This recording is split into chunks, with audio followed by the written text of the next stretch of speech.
আসসালামু আলাইকুম dear viewers, আশা করি আপনারা সবাই ভালো আছেন। আজকে রিটার্ন সাবমিশন অনলাইনে সংক্রান্ত সিরিজ ভিডিও টিউটোরিয়ালগুলোর মধ্যে আরেকটি পার্ট নিয়ে আপনাদের সামনে আমি এসেছি। আমি মোহাম্মদ লুৎফর রহমান, আমার চ্যানেলের পক্ষ থেকে আপনাদের শুভেচ্ছা ও স্বাগতম। তো আজকে আপনারা ইতিমধ্যে স্ক্রিনে দেখতে পাচ্ছেন যে জিরো ডিফারেন্স আমরা কীভাবে করব।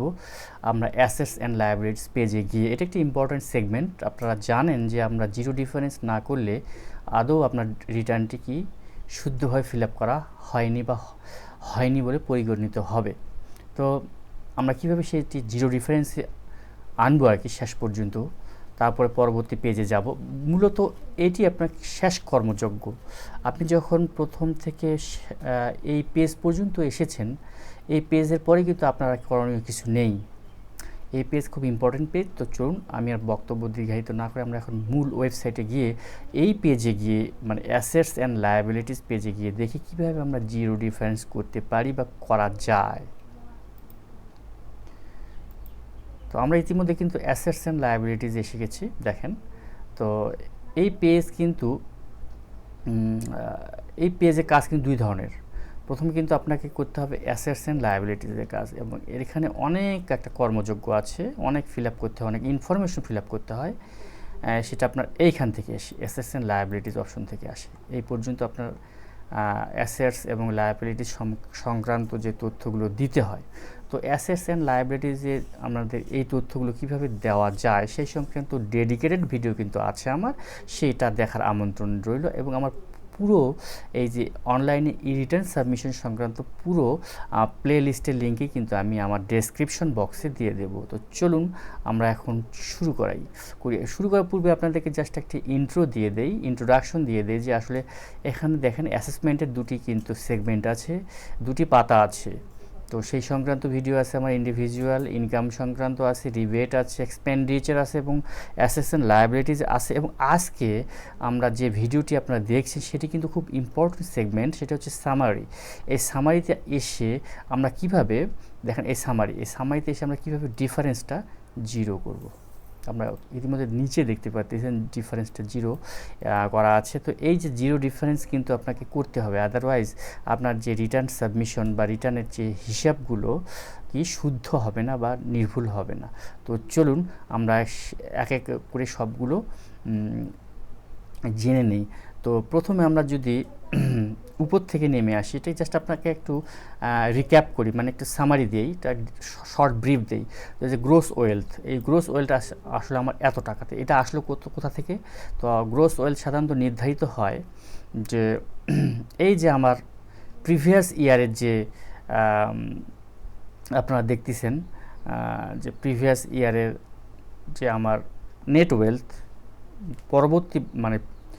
পূর্ববর্তী বছরের যে নেট ওয়েলথ আমার পুরাতন রিটার্ন থেকে সংগৃহীত এই অ্যামাউন্টটি অবশ্যই মনে রাখবেন। এই অ্যামাউন্টটা কিন্তু ইচ্ছামূলক দেওয়া যাবে না। অবশ্যই এই প্রিভিয়াস ইনকাম ইয়ারের যে নেট ওয়েলথ আপনার কিন্তু ওল্ড রিটার্ন দেখে কিন্তু আপনাকে এটা এখানে লিখতে হবে। তো ওল্ড রিটার্ন যদি আপনারা ডাউনলোড করে না থাকেন বা আপনাদের সংরক্ষণ করা না থাকে, আপনি যদি অনলাইনে প্রিভিয়াস ইয়ারে সাবমিশন করে থাকেন, সেক্ষেত্রে এখানে ট্যাক্স রেকর্ডে যাবেন। ট্যাক্স রেকর্ডে গিয়ে জাস্ট রিটার্ন অপশনে ক্লিক করলে আপনি দেখবেন যে গত বছর রিটার্নগুলো আপনি পেয়ে যাবেন। অনায়াসে এখানে সংরক্ষণ করা থাকে, আপনি যখন তখন ডাউনলোড করতে পারেন, কোনো সমস্যা নেই। তো আমরা ছিলাম যে এখানে যে গ্রোস ওয়েলথটা কীভাবে নির্ধারিত হয়। গ্রোস ওয়েলথটা নির্ধারিত হয় আসলে এখানে যে আমরা নেট ওয়েলথটা দিয়েছি, এই নেট ওয়েলথ প্রিভিয়াস ইয়ারের এটা সহকারে, এটা তো আছেই, এটার সঙ্গে যোগ হয়েছে আর কোনটা,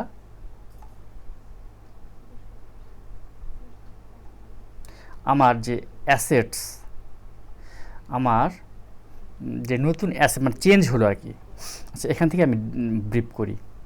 দেখেন 4,95,919, 4,95,919 দেখেন, এই যে এখানে এটা হচ্ছে আমার নেট ওয়েলথ। এখানে কিন্তু বাই ডিফল্ট নিয়েছে net wealth at the last date of previous income year. এটা কিন্তু একই, দেখেন এটাও এবং এটা একই। এখন এই যে চেঞ্জ ইন ওয়েলথ, এই চেঞ্জ ইন ওয়েলথ মানে এবছর আমার সম্পদ কিছু পরিবর্তন হয়েছে। হ্যাঁ, আপনাদের জ্ঞাতার্থে জানিয়ে দিই, এত কিছু মানে এত বিরাট অ্যামাউন্ট আমার চেঞ্জ হয়েছে। কারণটা কি, আমার কিন্তু জিপিএফের যে সামগ্রিক ব্যালেন্সটা আমি কিন্তু গত বছর অ্যাড করিনি, এবছর অ্যাড করলাম। তো আপনাদেরকে একটু উপরে নিয়ে যাই আমি, দেখেন যদি আমরা অ্যাসেটসে যাই, অ্যাসেটসে গিয়ে যদি দেখি, দেখেন provident fund and other fund, দেখেন এখানে কিন্তু আমি জেনারেল প্রভিডেন্ট ফান্ড দিয়েছি। এই দেখেন এই অ্যামাউন্টটা কিন্তু চেঞ্জ হয়েছে। দেখেন 9,77,000 এটাই কিন্তু এখানে চেঞ্জ হয়েছে। কোথায় এই চেঞ্জ, হ্যাঁ 9,55,000, যাই হোক আরও কিছু আছে এর সঙ্গে।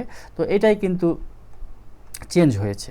তো আদারওয়াইজ তেমন বড় ধরনের কোনো চেঞ্জ হয়নি, এবং এটা আমি গত বছর অ্যাড করিনি, এবছর অ্যাড করলাম। এবং এটা এখন অনেকে বলতে পারেন যে আসলে এই টাকাটা যদি আমি এখানে মানে ব্যালেন্স অ্যামাউন্টটা জিপিএফের একটা মানে অদ্যাবধি এবছর পর্যন্ত আমার কত টাকা সঞ্চয় করেছি আমি জিপি ফান্ডে, সেই টাকাটা যদি দিই তাহলে তো এইখানে ডিফারেন্সটা কিন্তু অনেক হয়ে যাবে। দেখবেন এইখানে অনেক হবে, মানে দেখবেন যে টাকাটা দিবেন আপনি সম্পূর্ণ, যেটা সেই টাকাটা কিন্তু ডিফারেন্স হয়ে যাবে। আপনি যদি প্রথমবার রিটার্ন সাবমিশন করেন সেক্ষেত্রেও কিন্তু ডিফারেন্সটা বড় হতো। এখন এটা মানে সমন্বয় করবেন কীভাবে? এটা সমন্বয় করতে হবে সোর্সেস অফ ফান্ডে গিয়ে। কোথায় গিয়ে সমন্বয় করবেন? Sources of fund. দেখেন এখানে 3টা অপশন আছে, আমি 3টা অপশনই ব্যবহার করেছি। সে 3টা কি? ইনকাম শোন ইন দ্য রিটার্ন, মানে কি এই রিটার্নে ইনকাম আমার সামগ্রিক রিটার্ন, এখানে কত টাকা আমার এবছর ট্যাক্সেবল ইনকাম, আমি এটা কিন্তু ট্যাক্সেবল ইনকাম। এখন ট্যাক্সেবল ইনকাম এটা আমার নির্ধারণ হয়ে গেছে, এটা আমার বাই ডিফল্ট কিন্তু চলে এসেছে। দেখেন কার্সার এখানে ইনঅ্যাক্টিভ, নিষ্ক্রিয়। তো এই ট্যাক্সেবল ইনকামটি আমাদের কিন্তু এটা নির্ধারণ হয়ে গেছে আমার। এখন আমরা এটার ডেফিনেশনটা আমরা একটু জেনে নেব, মানে এটা স্টেটমেন্টটা আমরা জেনে নেব।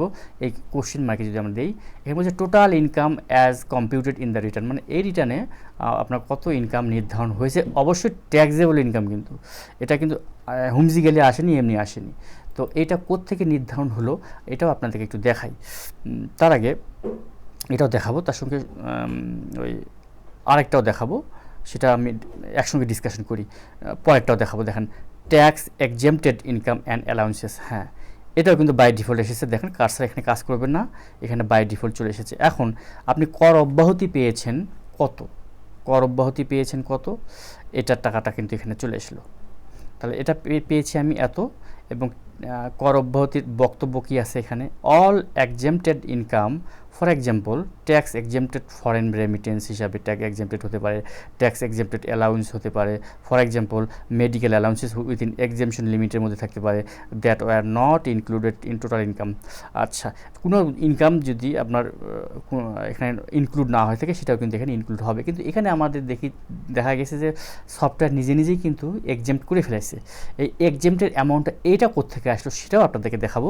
তাহলে আমরা আগে জেনে নেই যে আসলে টোটাল ইনকাম মানে ইনকাম শোন ইন দ্য, এই ইনকামটা মানে ট্যাক্সেবল ইনকামটা কোথা থেকে আসলো, আর ট্যাক্স এক্সেম্পটেড ইনকামটা কোথা থেকে আসলো। এই দুই অ্যামাউন্ট মনে রাখবেন, 3,11,000, 2,42,000, এটা একটু মনে রাখবেন। আমরা এখন চলে যাব এই দুটো কোথা থেকে আসলো। তো আমরা এখন চলে যাব জাস্ট ইনকাম অপশনে, ব্যাক করলাম আর কি, ইনকাম পেজে যাব। এখানে গিয়ে এমপ্লয়মেন্ট সামারিতে যেতে হবে। এমপ্লয়মেন্টের সামারিতে গিয়ে দেখব আমরা কি প্রথমে কী পেয়েছিলাম, ট্যাক্সেবল ইনকাম। দেখেন দেখেন ট্যাক্সেবল ইনকাম মনে আছে তো, 3,11,000 সামথিং। এই দেখেন নিচে যদি স্ক্রল ডাউন করি আমি, 3,11,000 সামথিং। তার মানে এবার বুঝছেন তো, সফটওয়্যার আলটিমেট এখানে কী করছে, স্বয়ংক্রিয়ভাবে অটোমেটিকভাবে আপনাকে নির্ধারণ করে দিচ্ছে। আপনাকে কিছুই করতে হবে না, জাস্ট আপনাকে ইনপুট করতে হবে আপনার ইনকামটা, কিন্তু সেই ইনকামের সাথে আপনার যা অপশন এখানে অ্যাপ্লিকেবল প্রযোজ্য তা কিন্তু দিতে হবে। যেমন basic pay, house rent allowance, medical allowance, festival allowance, special pay, education allowance, GPF interest, tiffin allowance, Bangla new year allowance. আমার জন্য এগুলো সবগুলোই প্রযোজ্য। আমার এই যে ইনকাম সংক্রান্ত কোনো জানা থাকলে বা ডিটেলস জানার জন্য আমি ইনকামের উপরও কিন্তু একটা ডেডিকেটেড ভিডিও আছে শুধু এই পেজের জন্য, সেটা দেখার আমন্ত্রণ রইল। তো আমি কিন্তু ইতিমধ্যে ট্যাক্সেবল ইনকাম আপনাদেরকে বোঝাতে সক্ষম হয়েছি যে এখান থেকে কিন্তু ওখানে চলে গেছে। এখন আরেকটা আমাদের নিচে মনে আছে ট্যাক্স এক্সেম্পটেড, আমরা কর অব্যাহতি পেলাম, মানে মৌকুফ হলেও আমাদের কর অনেকগুলো সেক্টর থেকে আমাদের কর মৌকুফ হয়েছে। দেখেন আমাদের টোটাল ইনকাম থেকে, দেখেন 1 2 3 4 5 6টা অপশন থেকে আমাদের ট্যাক্স মওকুফ হয়েছে, মানে ট্যাক্স অব্যাহতি এক্সেমশন হয়েছে। সেগুলো কি কি জেনে নেই আমাদের। বাই দ্য ওয়ে আমি ভুলে গেছিলাম যে এই ট্যাক্সেবল ইনকামটা আমরা একটা জেনে রাখার প্রয়োজন, যে আসলে কোনগুলো ট্যাক্সেবল ইনকামের মধ্যে পড়ে। আপনার বেসিক পে 12 মাস পড়বে ট্যাক্সেবল ইনকাম, মানে করযোগ্য। আর ফেস্টিভ্যাল অ্যালাউন্স দুটি, সেটি পড়বে। আর স্পেশাল পে ব্যাপারে একটু ব্রিফ করি। সেটা হচ্ছে আমরা যেটা প্রণোদনা পাই, আমাদের যেহেতু পে স্কেল এখনও বাস্তবায়ন হয়নি, পে স্কেল যতদিন আমাদের না দেয় ততদিন পর্যন্ত সরকারি নিয়ম কি আমাদেরকে একটা ইনসেন্টিভ দেওয়া হয়, প্রণোদনা দেওয়া হয়, স্পেশাল পে করা হয়। সেটি 5% বা 10% আমরা 5% মানে হিসাবে পেয়েছি। তো সেটা কিন্তু এখানে আমার ইনক্লুড হয়েছে, সেটাও ট্যাক্সেবলের মধ্যে পড়ে। তো আমাদের ট্যাক্সেবল ইনকামের ক্রাইটেরিয়া 3টা, বেসিক পে মনে রাখবেন, festival allowance and special pay. Okay, আমরা এখন যদি ট্যাক্স এক্সেম্পটেড, হ্যাঁ এখানে এর ক্রাইটেরিয়া কিন্তু 6টি আমি আগে ব্রিফ করেছি।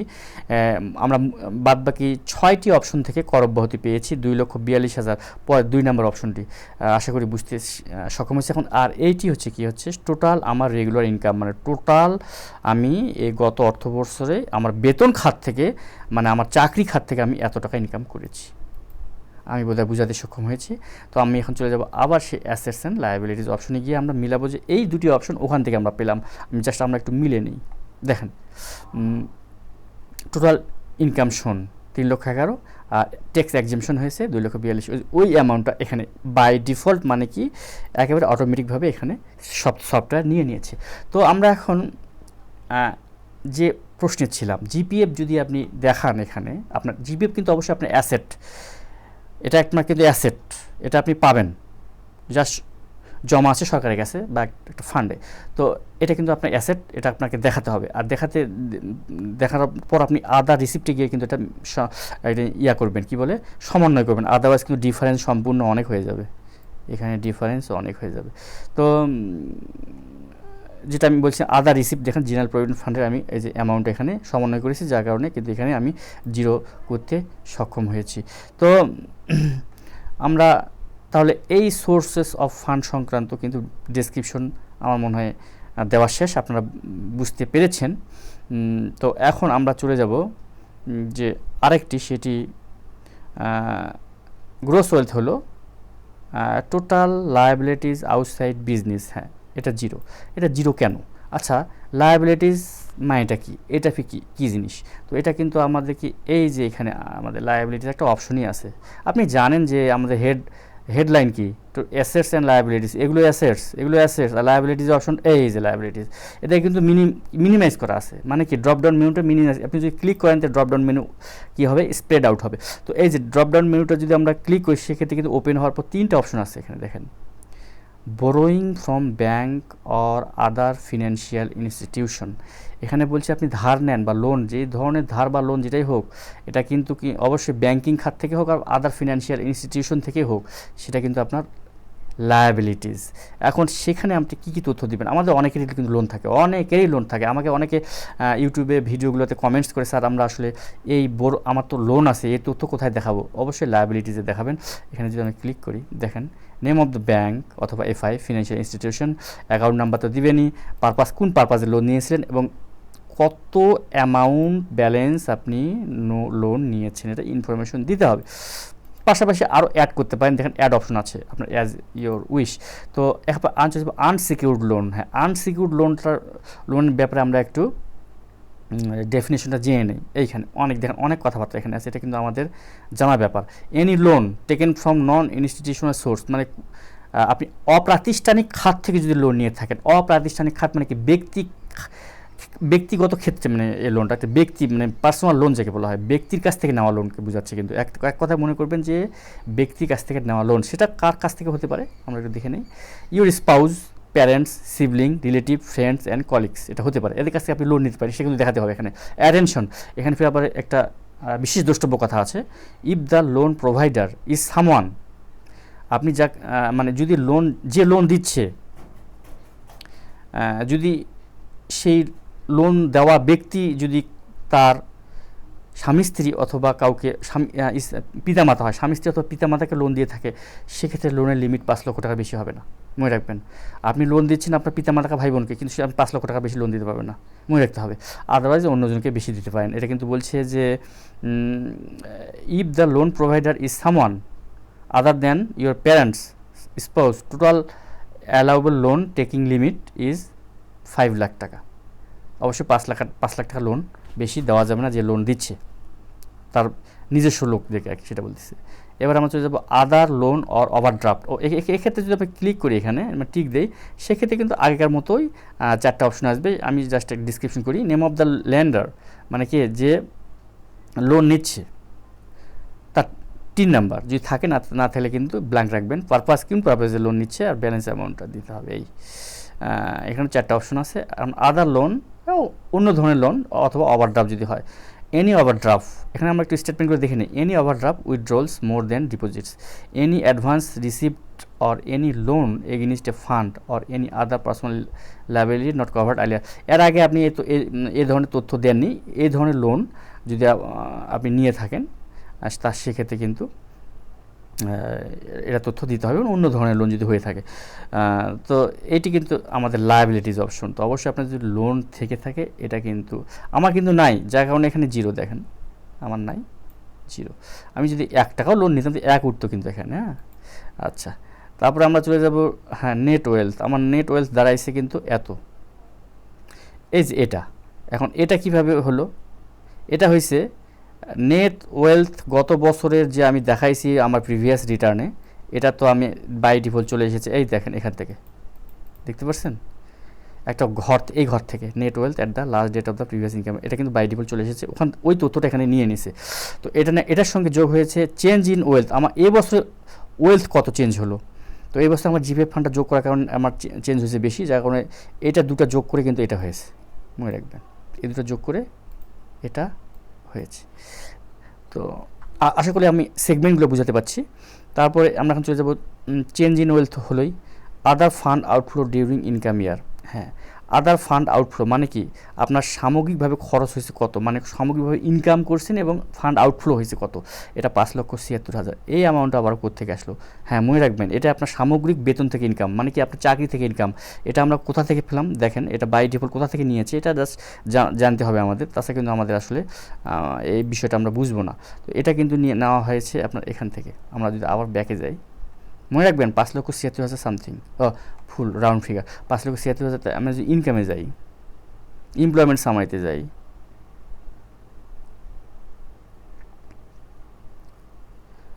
আচ্ছা জাস্ট আমরা আবারও ব্যাক করি। হ্যাঁ,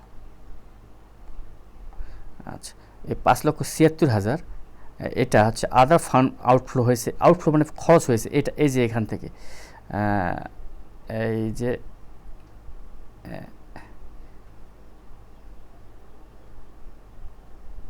এই যে আউটফ্লো, এই যে আউটফ্লো দেখতে পাচ্ছি। এই যে অ্যানুয়াল লিভিং এক্সপেন্সের সঙ্গে আমার এটা একটু আলোচনা করা দরকার। হ্যাঁ, এটা একটু আলোচনা করা দরকার। ইয়েস, হ্যাঁ, এই যে আউটফ্লো, এই আউটফ্লো অ্যামাউন্টটা কিন্তু এসেছে এই যে এই যে আউটফ্লো। তো এই যে আমরা জাস্ট এখন দেখে নিই আসলে আউটফ্লো হিসাবটা ঠিক আছে কিনা। তো অ্যানুয়াল লিভিং এক্সপেন্সেস এসেছে কিন্তু আমার, আমরা যে বাৎসরিক যে জীবিকা নির্বাহের জন্য যে খরচটা রেখেছি সেটা আমি এটা রেখেছি। আর লস হয়েছে আমার, হ্যাঁ এটা কিন্তু আমার লস হয়েছে। আমার কিন্তু একটা ছোট ফার্ম রয়েছে গরুর, এখানে আমার 2টা গরু মারা গেছে, যখন 1 লক্ষ টাকা লসের মধ্যে আমি পড়েছি, যার কারণে কিন্তু এখানে 1 লক্ষ টাকা লস দেখাইছি। যখন এই 2টা ফান্ড আউটফ্লো হয়েছে আমার, তাহলে 4,76,000 সঙ্গে 1 লক্ষ, এই দেখেন 5,76,000, বুঝতে পারছেন রাউন্ড ফিগার হয়েছে। 4,76,000 আর 1 লক্ষ, দেখেন এই ফান্ড আউটফ্লো হয়েছে 5,76,000। আশা করি বুঝাতে পেরেছি। তো এটা আউটফ্লো ওইভাবে হয়। তো আরেকটা অপশন আছে এখানে, আউটফ্লোর অপশন। হ্যাঁ, আপনার যদি আরও কোনো দেখেন যে ফান্ড আউটফ্লো হয়ে যায়, গিফটের মাধ্যমে কাউকে গিফট দিয়েছেন, ডোনেশন দিয়েছেন, কন্ট্রিবিউশন করেছেন, সেক্ষেত্রে কিন্তু এইটা যদি আমি ক্লিক করি, দেখেন এটা 4টা কিন্তু অপশন আসবে। সেটা হচ্ছে পার্টিকুলার্সগুলো জেনে নেবেন, আপনার খুব উপকার লাগবে। পার্টিকুলার্স 3টা, গিফট এখানে আছে, সেটা গিফট, ডোনেশন, কন্ট্রিবিউশন, 3টার মধ্যে যে কোনো একটা প্রযোজ্য হবে, সেটা আপনি ক্লিক করবেন। আর নেম অফ দ্য রিসিভার, কাকে দিয়েছেন তার নাম, এবং তার যদি 3 নাম্বার থাকে অবশ্যই নাম্বার দেবেন, আদারওয়াইজ এটা ব্ল্যাঙ্ক রাখবেন আর অ্যামাউন্টটা দিবেন। তো আশা করি বুঝাতে পেরেছি। এটা হচ্ছে ফান্ড আউটফ্লোর আছে ঘটনা। এখন আমরা এখন চলে যাব যে এই যে 15,31,094 টোটাল ফান্ড আউটফ্লো হয়েছে। এই হিসাবটা আসলে কোত্থেকে? এই হিসাবটা এসেছে এই দুটা যোগ করে, এই দুটা যোগ করেন, দেখেন তাই আসবে। এই দুটা যোগ করে, কোন দুটা যোগ? সেটা চেঞ্জ ইন ওয়েলথ হলো কত, আর আদার ফান্ড আউটফ্লো, এই ইনকাম ডিউরিং ইনকাম ইয়ারে আদার ফান্ড আউটফ্লো হয়েছে কত। তাহলে চেঞ্জ ইন ওয়েলথ আর other fund outflow during present ইয়ারে যেটি হয়েছে সেটা দুটো মিলে যোগ করে হয়েছে টোটাল ফান্ড আউটফ্লো হয়ে গেল। আর আপনার সোর্স অফ ফান্ডও কিন্তু সেম হতে হবে। খুব খুব মনে রাখবেন, আদার ফান্ড আউটফ্লো যদি এত হয়, আপনার সোর্স অফ ফান্ডও কিন্তু এত হতে হবে। এই দুটা মিলে কিন্তু এক না হলে দেখেন জিরো জীবনে হবে না। আমরা কিন্তু আজকের যে কিওয়ার্ড, আজকে ভিডিও কিওয়ার্ড কি, যে আমরা জিরো মিলাবো কীভাবে? তো জিরো মিলাতে গেলে কিন্তু আপনাকে এই দুটো রিমাইন্ড করতে, you should remember that the two amount will be the same. আসলে এই যে টু অ্যামাউন্ট মানে কি, টোটাল ফান্ড আউটফ্লো অ্যামাউন্টটা আর হচ্ছে সোর্স অফ ফান্ডের অ্যামাউন্টটা কিন্তু কী হতে হবে? সেম হতে হবে। টোটাল ফান্ড আউটফ্লো তো বুঝাচ্ছি আপনাদেরকে। এখন সোর্স অফ ফান্ড, এই যে আমি যে সোর্স অফ ফান্ডে চলে যাই, এই যে সোর্স অফ ফান্ড দেখেন, এই সোর্স অফ ফান্ড কিন্তু এক হতে হবে। আমি আরেকবার রিমাইন্ড করে দেই, আমি কিন্তু জিপিএফ ফান্ডের টাকা অ্যাসেটে বসাইনি গত বছর, এবার বসায় কিন্তু অনেক চেঞ্জ হয়ে গেছে। আমার ওয়েলথের অনেক চেঞ্জ হয়েছে। দেখেন চেঞ্জ ইন ওয়েলথ দেখেন অনেক হয়ে গেছে। কিন্তু এটা সমন্বয় করছি আমি কীভাবে? আদার রিসিপ্টে গিয়ে, এটা মানে সোর্স অফ ফান্ডে গিয়ে আদার রিসিপ্টে সমন্বয় করছি। এটা যদি ক্লিকটা যদি তুলে দেন, এই পুরা অ্যামাউন্টটাই মাইনাস, মানে পুরা অ্যামাউন্টটা এখানে ডিফারেন্স হয়ে যাবে। আপনারা কিন্তু রিটার্নে 12টা বাজার সারা। বুঝাতে পেরেছি? আশা করি বুঝতে পেরেছেন। তো এটা হচ্ছে সামগ্রিক আলোচনা। আমরা এখন আস্তে আস্তে চেক করে নিই আর কোনো ডিসকাশন বাকি আছে কিনা। সোর্স অফ ফান্ড নিয়ে আলোচনা করা হয়েছে, আদার হ্যাঁ লিভিং এক্সপেন্সেস নিয়ে আলোচনা করা হয়েছে, লস অফ ডিডাকশন নিয়ে আলোচনা করছি, গিফট ডোনেশন নিয়ে আলোচনা করছি। হ্যাঁ, আমি মনে হয় সব কাভার করতে পেরেছি। তো এই ছিল আসলে আজকের মোটামুটি আপনাদেরকে আমার দিক থেকে আমি যা জানি সম্যক ধারণা দেওয়ার জন্য, ক্লিয়ার একটা কনসেপশন দেওয়ার জন্য অ্যাকচুয়ালি। তো আশা করি আমার ভিডিওটি আপনাদের উপকারে লাগবে। আমার পরবর্তী ভিডিও একেবারে return submission A to Z সংক্রান্ত আসছে, এবং আদারওয়াইজ অন্যান্য টিপস অ্যান্ড ট্রিক্স সংক্রান্ত ভিডিও আসবে ভবিষ্যতে, বা আমি দেওয়ার চেষ্টা করছি। সেগুলো দেখার আমন্ত্রণ জানিয়ে, পাশাপাশি আমার পুরাতন বছরের মানে প্রিভিয়াস ইয়ারের অনেক ভিডিও আছে, আমি ডেসক্রিপশন বক্সে পুরো প্লে লিস্টের লিঙ্ক দিয়ে দেবো। আশা করি সেগুলো দেখেও আপনারা অনেক উপকৃত হবেন। তো সবাই ভালো থাকুন, এই আশা ব্যক্ত করে আজকের মতো বিদায় নিচ্ছি। আসসালামু আলাইকুম।